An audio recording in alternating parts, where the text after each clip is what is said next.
Cantamos recién, llena este lugar de tu presencia. Haz descender tu poder a los que estamos aquí. Y de eso se trata ser cristiano. Se trata de tener una intimidad con Dios, se trata de tener una unión con Dios. Y hace ya varios meses compartí con ustedes acerca del santuario, ¿verdad?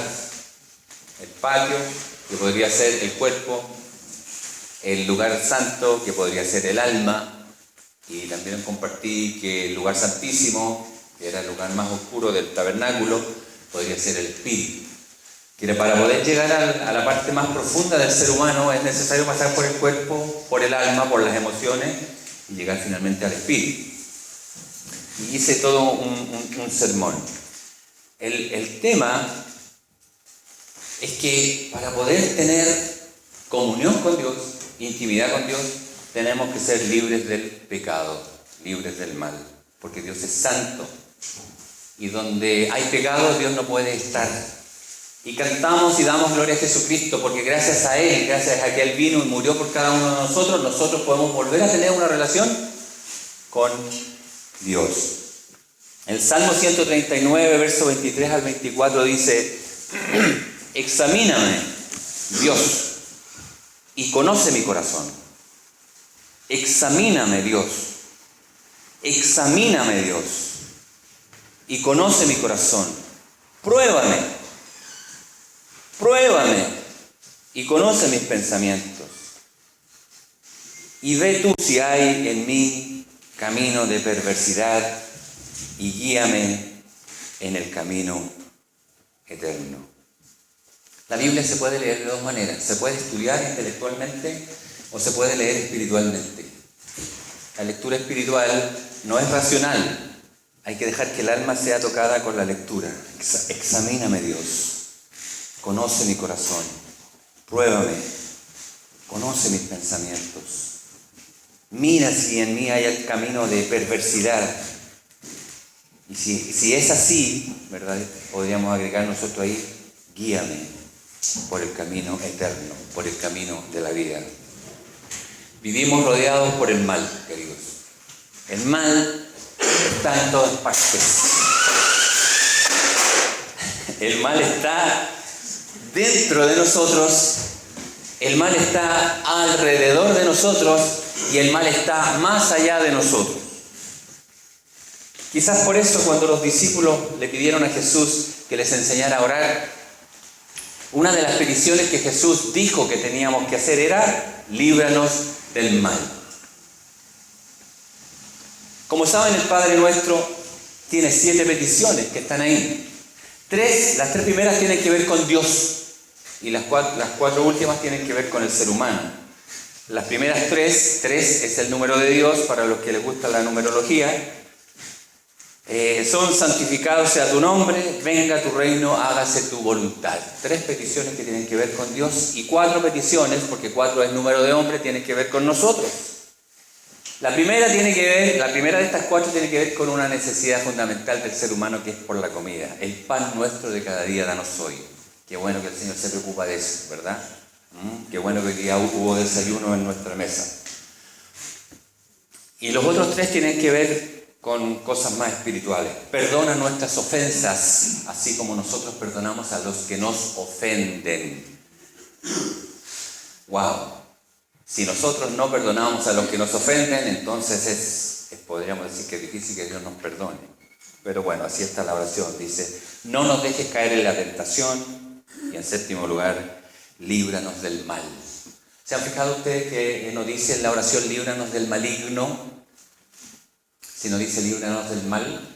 Porque el mal del cual debemos ser librados es el mal que está dentro de nosotros, que es el mal más peligroso. Continuamente, queridos, yo escucho hablar que viene un avivamiento espiritual o a la iglesia o a nuestro país.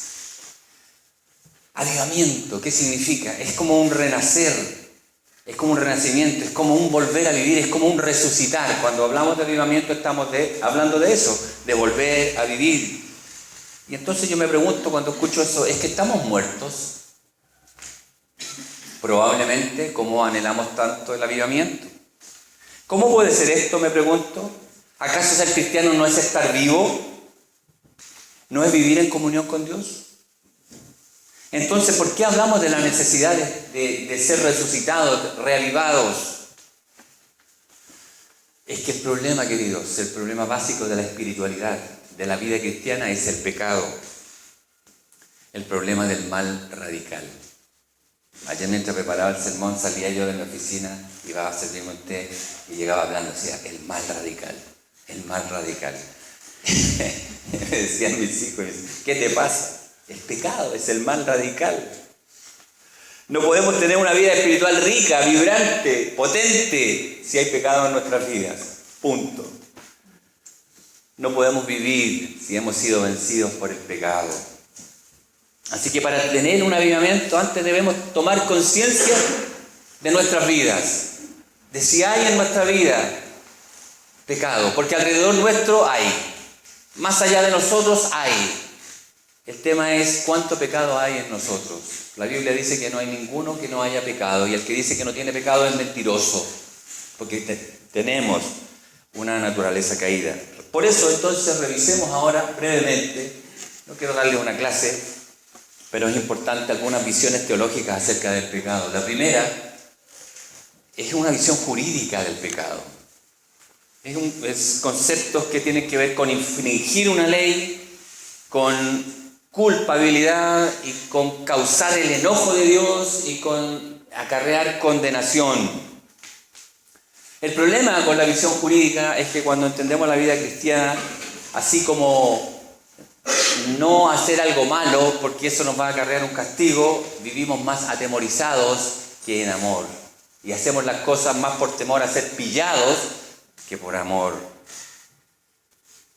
Dentro de la tradición reformada evangélica, este tema de vivir con miedo a ser castigado llevó a los primeros reformados, a los que se reformaron de la Iglesia Católica, a estar preocupados de la seguridad de la salvación. Hermano, ¿usted es salvo? ¿Está seguro que es salvo? ¿O no está seguro que es salvo? Y así nos pasamos varios años enrollados en ese tema nosotros personalmente.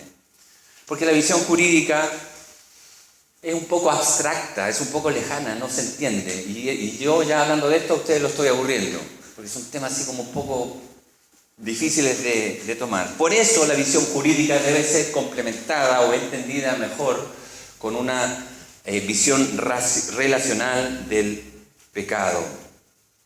El pecado debe ser entendido como una ofensa hacia otra persona. Y cuando yo ofendo a esa otra persona, lo que se produce con esa persona es un quiebre.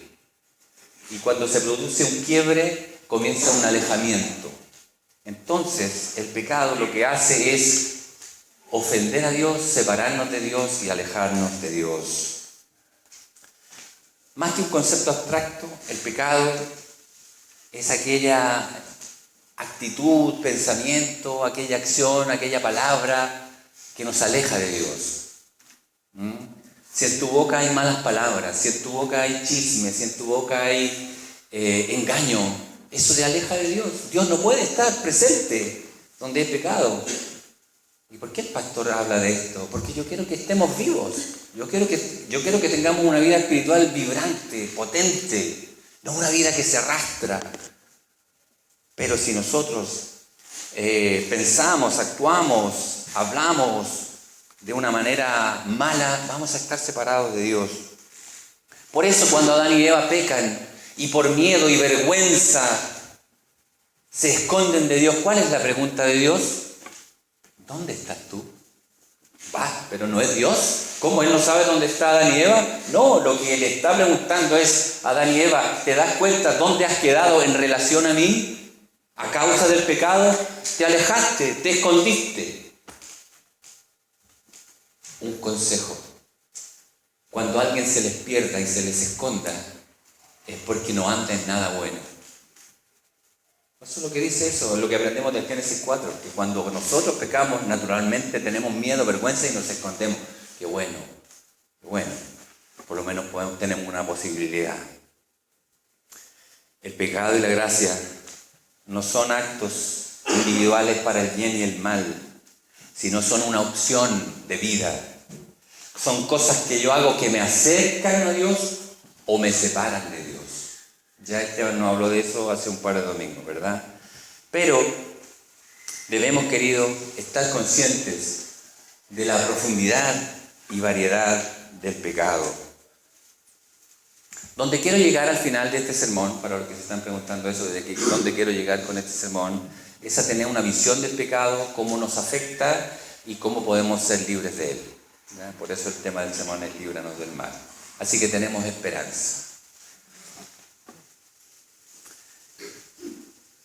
Es una costumbre ya hablar de las fuentes de los pecados en términos de 3 enemigos del alma.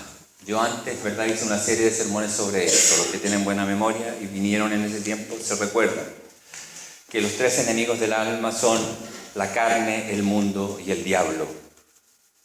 3 conceptos que no solamente indican la fuente del pecado, pero que si se toman en conjunto nos dan a entender la profundidad y alcance del pecado. Como dije, el pecado y la maldad nos envuelve por todas partes. La carne es el pecado que está dentro de nosotros, el mundo es el mal que está alrededor de nosotros y el diablo es el mal que está más allá de nosotros. Es algo que está fuera de nuestro control. Queridos, qué tragedia. Es una tragedia. Donde sea que miremos, afuera, más allá, adentro, vemos la condición humana dominante donde se manifiesta el pecado. Así que si ustedes y yo queremos avanzar en una vida espiritual, no podemos ignorar el tema del pecado. Por esa es la razón que estoy hablando de esto. Yo quiero que estemos vivos, yo quiero que crezcamos, yo quiero que tengamos buena comunión con Dios, yo quiero que tengamos una buena comunión con nosotros. Pero si hay pecado, esto no es posible. Entonces, cuando oremos al final y le pidamos al Señor y le digamos, Señor, examina mi corazón, mira adentro y muéstrame lo que hay, porque Él sabe lo que hay, queridos. Si el tema cuando yo oro es para que Él me muestre a mí lo que hay. Cuando lleguemos a ese momento y tengamos que confesar nuestros pecados, no digamos, Señor, perdóname por todos los pecados que he cometido, sino que lleguemos a un punto donde podamos decir, Señor, perdóname por este pecado específico que controla mi vida.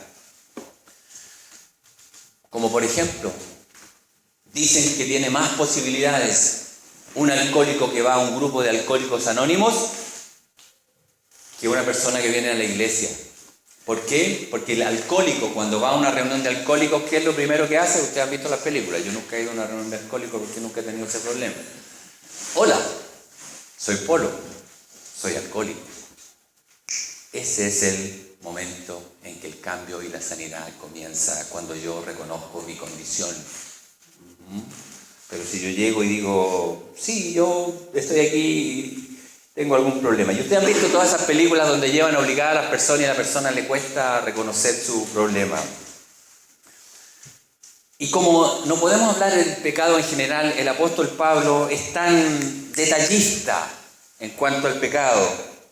Inmoralidad sexual, impureza y libertinaje, idolatría y brujería, odio, discordia, celos, arrebatos de ira, rivalidades, divisiones, sectarismos, envidias, borracheras, orgías y cosas semejantes. Y no tenía más que no le puso, ¿cierto?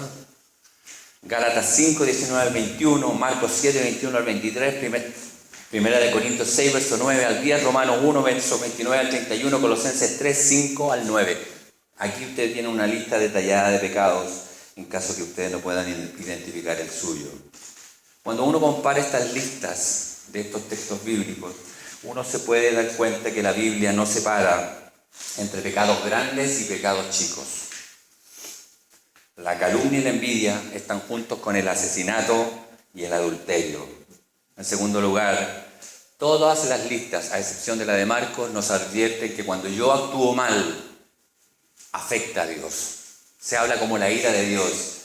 Y ahí está la imagen de Dios ¿verdad?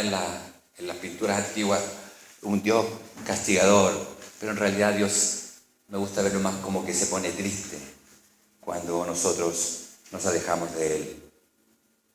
En tercer lugar, hay algunos pecados que se repiten más que otros. Todos los que tienen que ver con las inmoralidades sexuales y la codicia. No significa que esos sean más graves, significa que parece que en ese tiempo eran un gran problema. Hoy día también, pero hoy día tenemos otro tipo de problema. En cuarto lugar, revisando esta lista, nosotros podemos ver que hay pecados de la mente, los malos pensamientos. Nicolás estuvo compartiendo eso.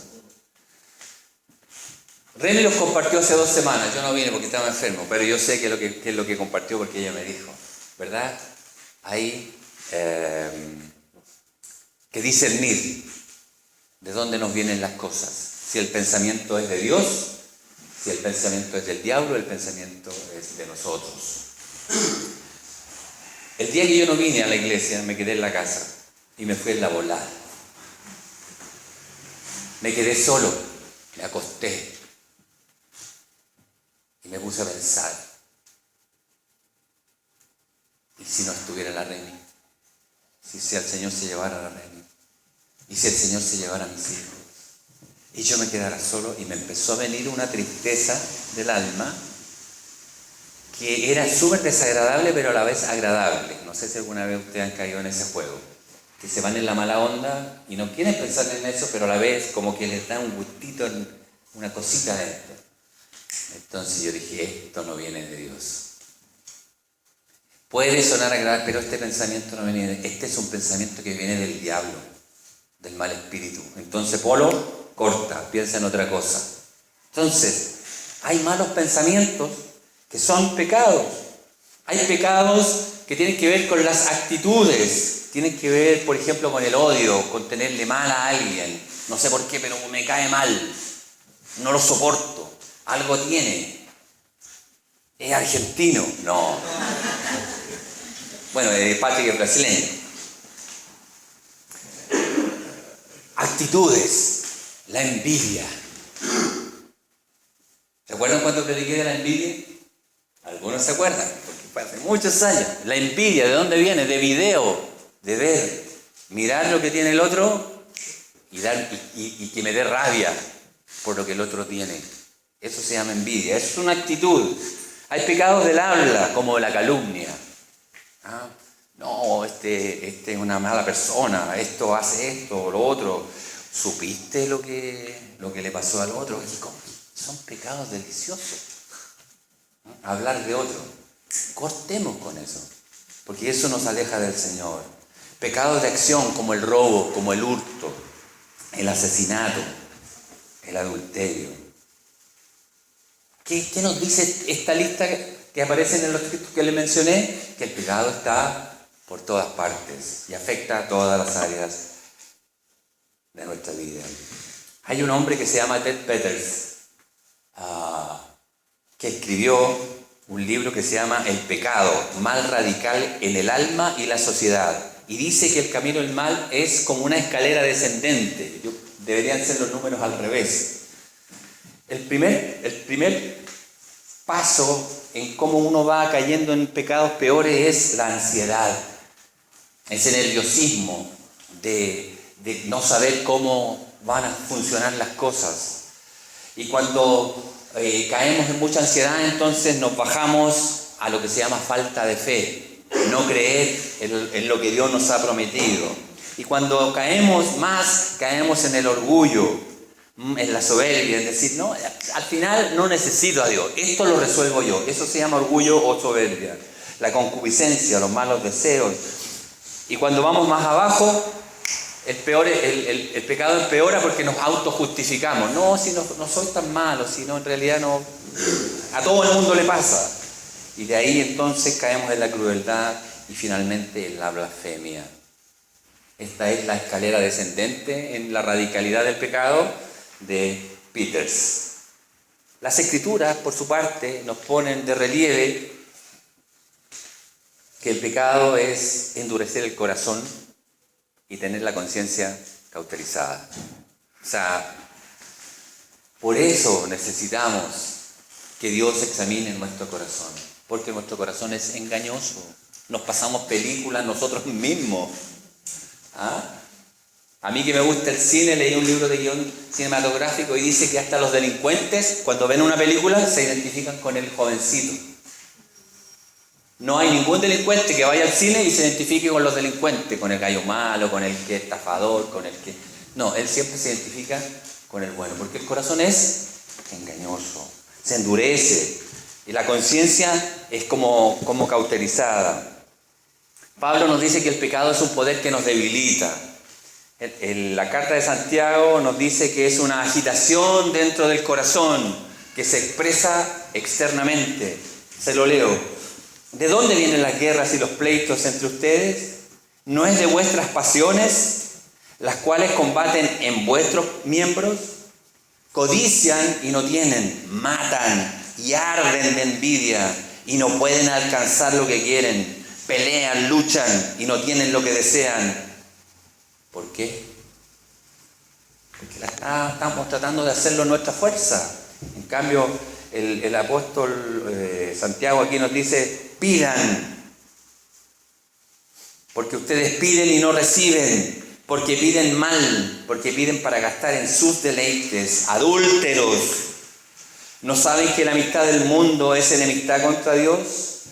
Cualquiera pues que quiera ser amigo del mundo se constituye en enemigo de Dios. Sométanse a Dios, resistan al diablo y el diablo huirá de vosotros. ¿Qué encontramos en este pasaje? Interesante. Los tres enemigos del alma. Pero ¿saben cuál es el enemigo más peligroso? No es el diablo. El enemigo nuestro que nos separa de Dios no es el diablo, ni es el mundo. Es nuestra carne. Porque si nosotros tenemos controlada esta parte personal, ni el diablo, porque si al diablo yo lo resisto, el diablo se va. Y si el mundo me tienta, no puede tener control sobre mí si yo tengo controlada la carne. Lo más importante al hablar y reconocer el predominio de la carne en lo que el pecado se refiere es reconocer, queridos, reconocer lo que es la responsabilidad personal. Yo que trabajo el Cambios que Sana, ¿verdad?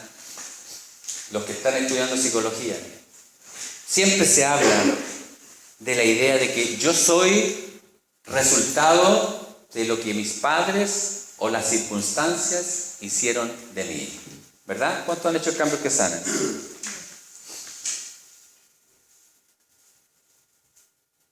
Incluso en Israel, dice Ezequiel capítulo 18, verso 2, esta idea de que los hijos heredan los pecados de los padres se convirtió en un proverbio. Los padres comen uvas agrias y a los hijos se les destemplan los dientes. ¿Se acuerdan cuando había un hombre que había nacido ciego de nacimiento? ¿Qué es lo que le dicen los fariseos a Jesús?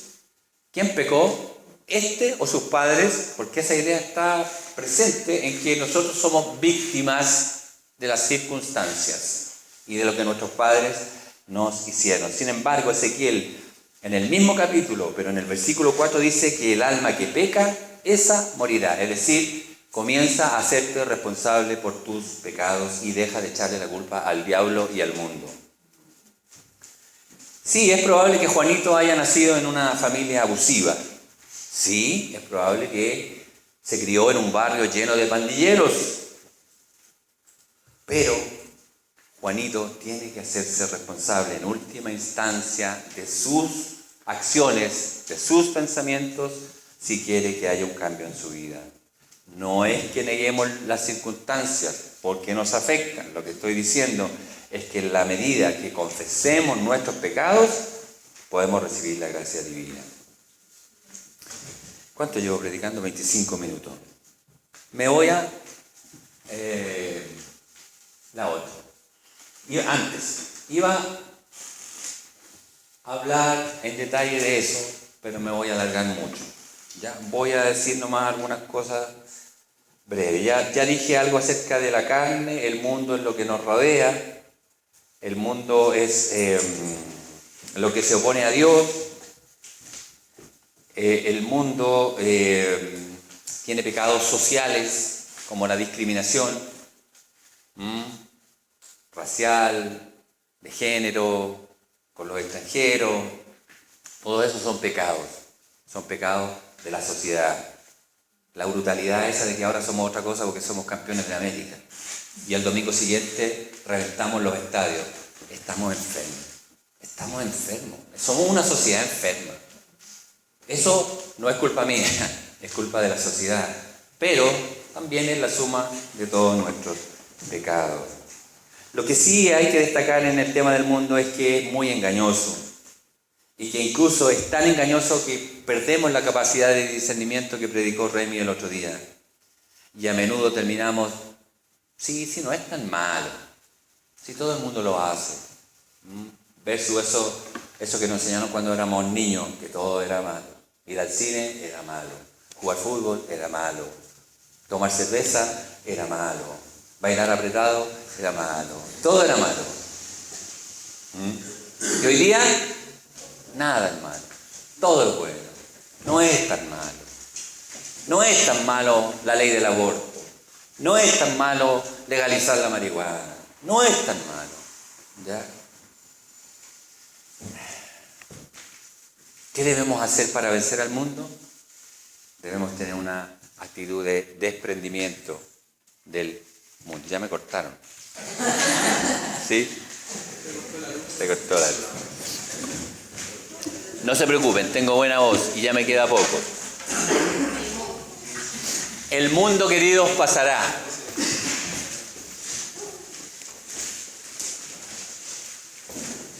La sociedad que vivimos un día se terminará. Lo que requerimos para vencer al mundo es ser más disciplinados y aprender a decir que no a las cosas que se nos presentan. El diablo es el pecado que está más allá. El escritor C.S. Lewis dice que los cristianos debemos identificar dos errores para evitarlos. Uno es no creer que el diablo existe. Y el otro es creer que existe el diablo y los demonios y estar súper preocupados del tema.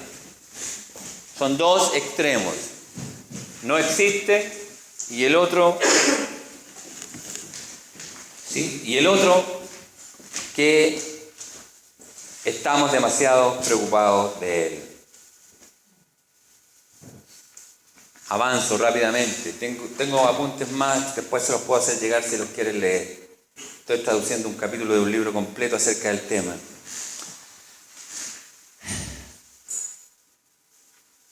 El asunto con el diablo es que existe. Y si no existiera, a veces la maldad de los seres humanos es tanta que algunas personas llegan a ser el diablo mismo encarnado.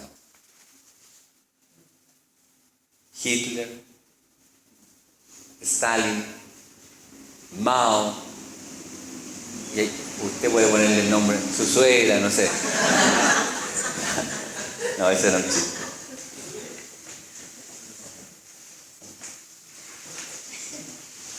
El tema, brevemente, usted no sé si alguna vez se ha preguntado cómo puede haber sido posible que un país como Alemania, un país de amplia tradición protestante, cayó rendido ante el mensaje de Hitler y fueron cómplices, pastores, iglesias del genocidio de miles de judíos, millones. ¿Cómo puede ser posible? Porque tenemos nuestro entendimiento endurecido, cauterizado. Vamos avanzando al final. ¿Cómo podemos vencer el mal radical? Primero, el mal no puede ser vencido con el mal. No podemos vencer el mal actuando mal. El mal solamente puede ser vencido cuando la persona se da cuenta que hay un poder mayor y es el poder del amor. El amor vence siempre, dijeron en el Estadio Nacional, ¿verdad? El amor es más fuerte. El amor vence siempre.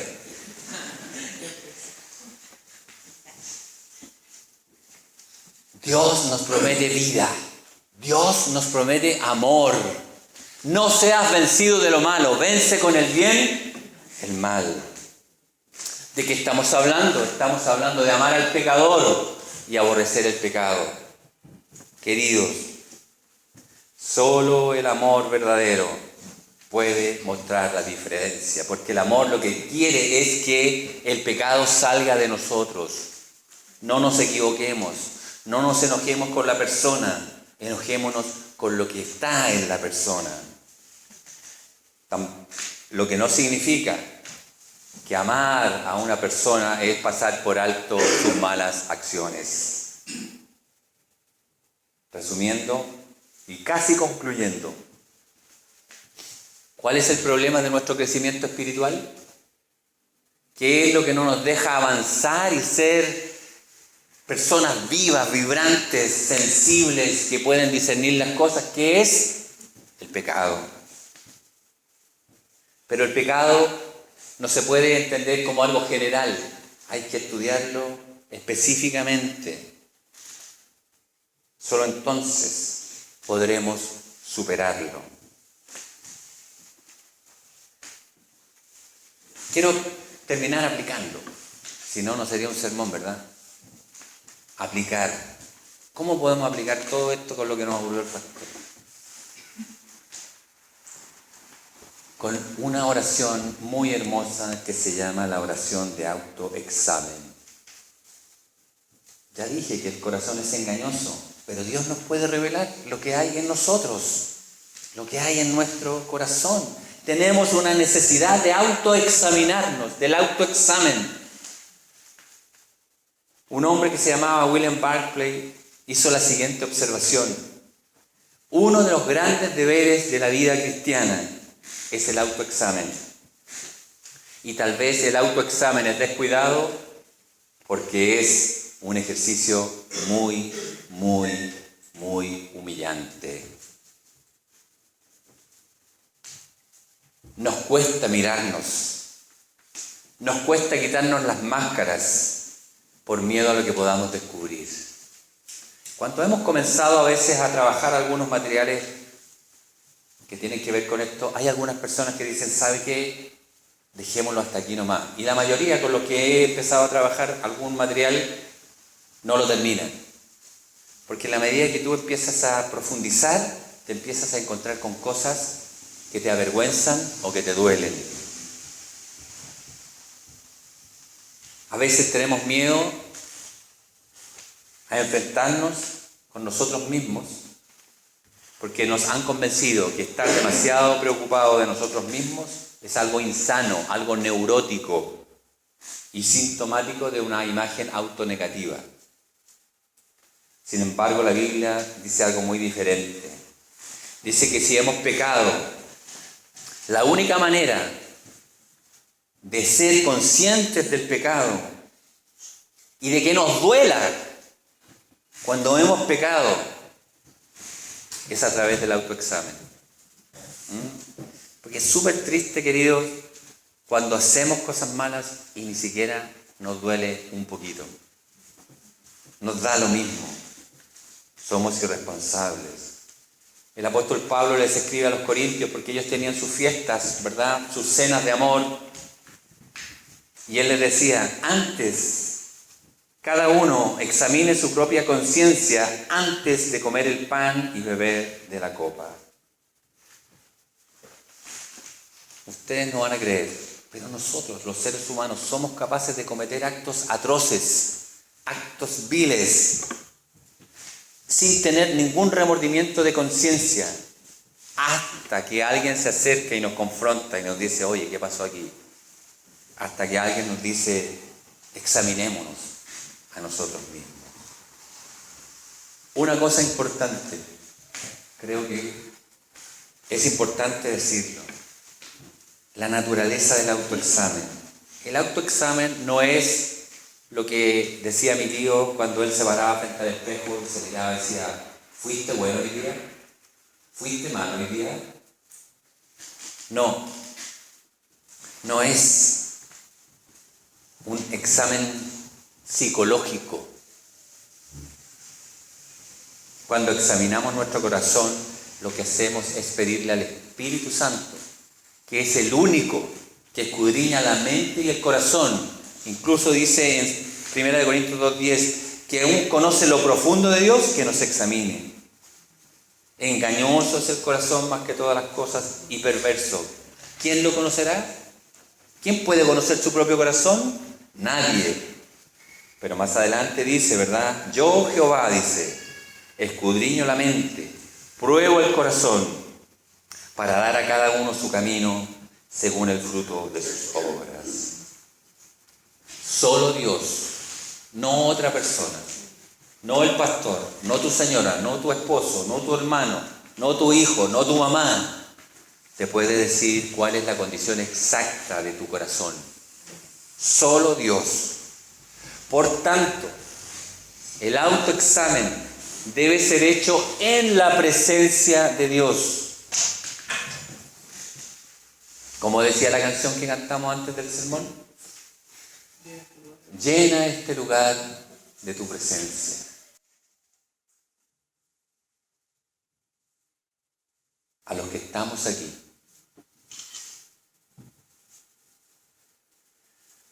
pongámonos en la presencia del Señor para terminar. ¿Cómo se hace esto de ponerse en la presencia del Señor? Cada uno debe escoger como sea mejor. Alguno a lo mejor lo quiere hacer de rodillas, ahí donde está sentado. Otro querrá sentarse cómodamente en la silla, en una actitud relajada, en una actitud de espera. Quizá otro querrá poner las palmas de sus manos sobre sus rodillas, hacia arriba, como esperando recibir algo. Cada uno póngase en una posición que revele o que refleje su deseo de estar en la presencia de Dios. Y juntos oremos en esta mañana. Examíname, Dios. Examíname, Dios. Conoce mi corazón. Pruébame. Conoce mis pensamientos. Mira si hay en mí camino de perversidad y guíame en el camino eterno. Miki, acompáñanos a cantar esa canción que cantamos antes de él. Siga usted en oración ahí.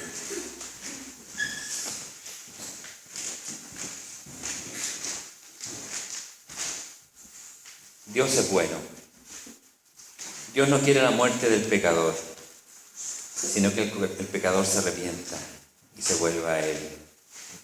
Dios quiere darnos vida, como predicó Miguel el domingo pasado, y vida abundante. No una vida que se arrastra, no una vida mediocre, no una vida amargada, no una vida frustrada. Dios quiere darnos vida abundante. Pero para eso debemos sacar y erradicar de nuestro corazón el pecado. Y si hasta ahora no nos hemos dado cuenta, no nos cansemos de orar el Salmo 139. Examíname, Dios, y conoce mi corazón. Ve si hay en mí camino de perversidad y guíame en el camino eterno.